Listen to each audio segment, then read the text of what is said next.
about it. Let me explain something to white people. Our hair comes out of our head naturally in a curly pattern. So when we're straightening it to follow your beauty standards, we are trapped by the straightness. Tell white folks to get out of our hair.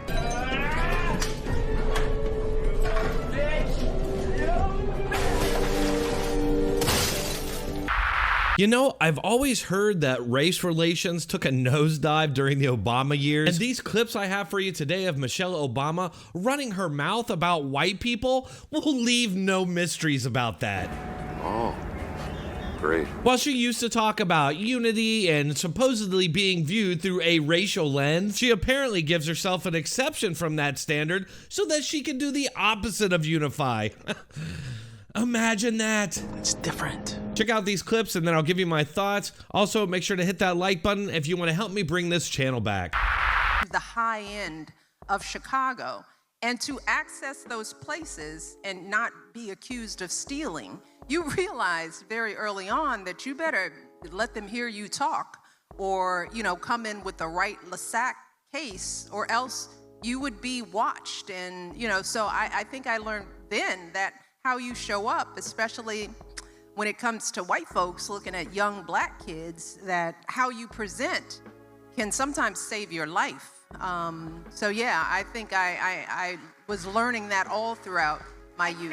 Oh, fiction can be fun.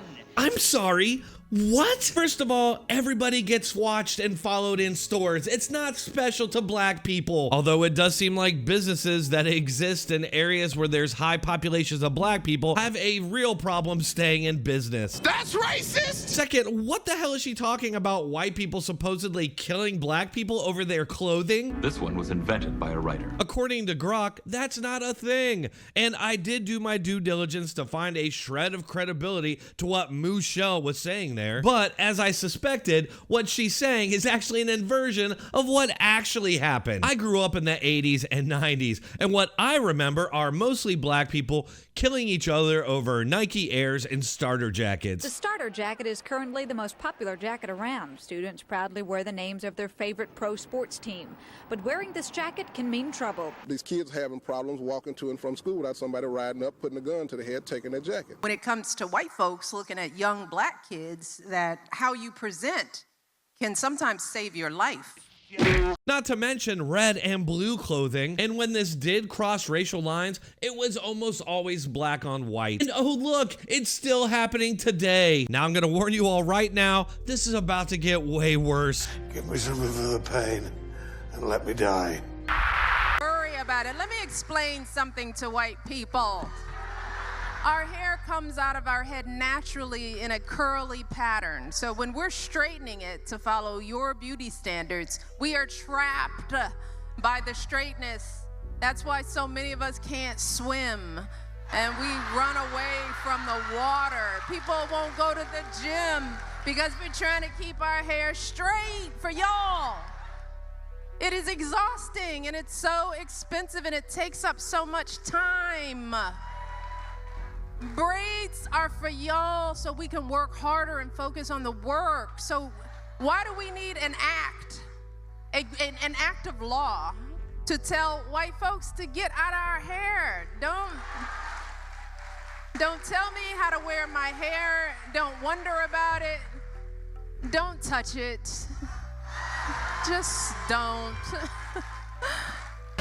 Shut up! Shut up! Shut up! What in God's name? Michelle, nobody cares what black people do with their hair. In fact, what we usually see are black people having a real problem with what white people are doing with their hair. Are you Egyptian? No, but doesn't matter. Wait, where's Egypt? Tell me. You know what, girl? Where's Egypt? Dude, go. You have no right to tell me what I do not get.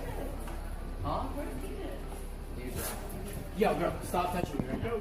I find it very funny that when a white person wears a hairstyle that black people claim ownership of, they call that cultural appropriation and throw a tantrum. But when they wear a white person's hairstyle, that's our fault too. Now, this is a broad generalization on my part, but it seems like a lot of black people have an over-obsession with not only their hair, but other people's hair, when much more important things should have a higher priority. But that's just me. All right, folks, what do you all think about Michelle's opinions here? Let me know in the comments, and if you're still here, might as well hit that like button and subscribe. I do post on a regular basis, so make sure to keep checking back for more. Thanks a lot.